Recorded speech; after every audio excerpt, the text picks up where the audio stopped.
All right, welcome back to The Explainer. Today we're diving into something that's, well, absolutely crucial for anyone serious about web scraping. Scrapy fingerprinting. We're going to break down exactly why your scrapers keep getting caught, and more importantly, how we can make them totally invisible. You know, like true ghosts on the web. So let's paint a picture, and I bet this sounds familiar. You spent hours, maybe even days, getting your Scrapy spider just right. You hit run, you're excited, and bam, 403 forbidden. Or endless captchas. Or worse, you just get back a bunch of empty, useless data. It is so frustrating, right? It's probably one of the biggest hurdles we face in data collection.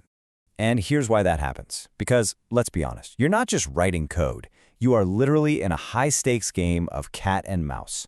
On one side, that's you, with your scraper, the mouse, quietly trying to get the cheese, which is the data. And on the other side, you've got these super sophisticated anti-bot systems, the cat, whose one and only job is to sniff you out and shut you down.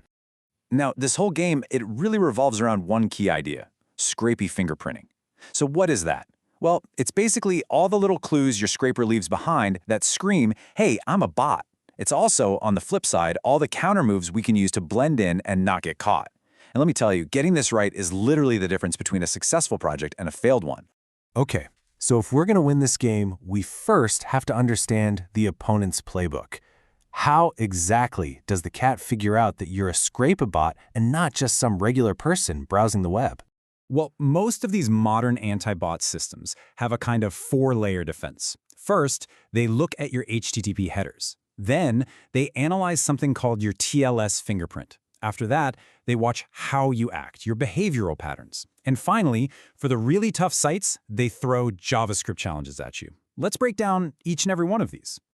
All right, layer 1, HTTP headers. This is the simplest, most basic giveaway.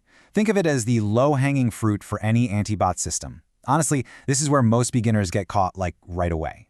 I mean, just look at the difference here. Check this out. Scrapy's default user agent literally announces itself. It waves this huge flag that says, I'm Scrapy.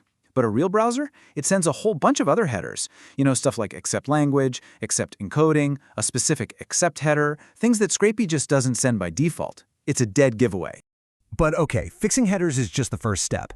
Layer 2 is where things get a lot more subtle. We're talking about a hidden identifier that, frankly, most developers don't even know exists: TLS fingerprinting. See, every single time you make a secure connection, it creates a unique signature, and that signature is often identified by something called a JA3 hash. And this table just perfectly illustrates the problem. Every time your scraper makes an HTTPS connection, the specific way it does that initial handshake creates this unique digital signature. And as you can see, the JA3 hash for a real Chrome browser is completely different from the one that comes from Python's networking library, which is what Scrapy uses under the hood. The anti-bot systems, they have huge blacklists of these known bot hashes. The moment they see yours, you're flagged. Game over. Okay, but it's not just about what your scraper says it is, it's about how it acts. And that brings us to layer 3, behavioral fingerprinting. You could have the most perfect headers and a spoofed TLS signature, but if your scraper behaves like a machine, you're still going to get caught. I mean, just think about how you browse the web. You and I, we don't click 1,000 links a second, right? We don't navigate a website in a perfectly straight, predictable line. We pause, we scroll around. Our browsers load all the CSS and images. Your default Scrapy spider, it does none of that. And you can bet websites are actively looking for these telltale bot behaviors. And finally, for the really tough, heavily protected websites, we have the boss level, layer 4 JavaScript fingerprinting. These sites will actually send your scraper a little JavaScript challenge. It's designed to check for things only a real browser can do, like checking the navigator.webdriver property or seeing if you can render a Canvas element. And since a standard Scrapy spider can't run JavaScript, well, it fails this test every single time. Okay, that's their playbook. It sounds pretty sophisticated, I know, but it is not unbeatable. So, let's flip the script and talk about our counter moves. How does the mouse fight back and get the upper hand? First things first, let's fix the easy stuff. Rule number 1, stop announcing your bot. You can use a simple middleware, something like Scrapy Fake User Agent, to automatically cycle through a big list of real common user agent strings. And don't forget to set those other realistic headers a normal browser would send too. Now, to beat that tricky TLS fingerprinting, we need to bring out a bigger gun. There's a library called curl CFFI that is an absolute game changer here.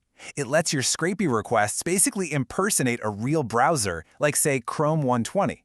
What that means is it uses the exact same technical guts, the same cipher suites, the same extensions, to generate a JA3 hash that is completely indistinguishable from a real person's browser. And what about that behavioral detection? Well, we need to teach our scrapers some patience, maybe some manners. Scrapy has a fantastic built-in setting called auto throttle. It's great because it automatically slows down or speeds up based on how busy the server is. On top of that, you should absolutely add some randomized delays between your requests to act a little more like an unpredictable human. And for those really tough JavaScript challenges, well, you've got to fight fire with fire. This is where you bring in a tool like Scrapy-Playwright. By integrating it, you're basically giving your scraper the brain of a real web browser. It can now execute JavaScript, pass those pesky anti-bot checks, and finally get to the content that was hidden from you before. But wait a minute, hold on. It's not enough to just do all these things in isolation, and this brings us to the real master level of this game, achieving fingerprint consistency. This is the detail that trips up so many people. Here's the absolute key.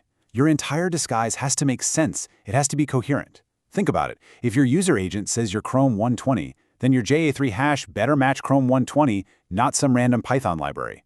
Your other header hints need to line up with that browser version too. It's like if you're using a proxy IP that's in Germany, your browser's language setting probably shouldn't be English US. These anti-bot systems are incredibly good at spotting these little mismatches. It's how they know your disguise is fake. So with all these different layers and this critical need for consistency, you're probably asking, okay, what's the right tool for my project? And the answer, as always, is, it depends. It totally depends on how tough your target's defenses are. This chart kind of lays out the trade-offs for you. Basic, vanilla Scrapy, it's an absolute speed demon, but its disguise is pretty weak. Now, if you add something like Playwright into the mix, your anti-detection power goes way up, but you're going to take a hit on speed and use more resources. And for the absolute toughest targets out there, a full dedicated browser profile gives you the best camouflage possible, but yeah, it's also the slowest and most resource-heavy option. Okay, before you set your beautifully disguised scraper loose on the world, there is one final, absolutely critical step you cannot skip.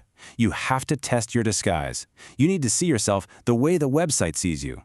And luckily, it's actually really easy to do. All you have to do is point your scraper at one of these testing sites. They act like a perfect mirror. They'll analyze everything, your headers, your TLS fingerprint, your JavaScript properties, and show you exactly what the server is seeing. This is how you find the cracks in your armor before the target website does. And that really brings us to the final, all-important question you need to ask yourself. After all this work, after implementing these techniques and testing your setup, have you really built a ghost? Something that can move through the web completely undetected? Or is your scraper still wearing a giant flashing neon sign that says, "I am a bot"? The answer to that question is going to define whether you win or lose this little game of cat and mouse.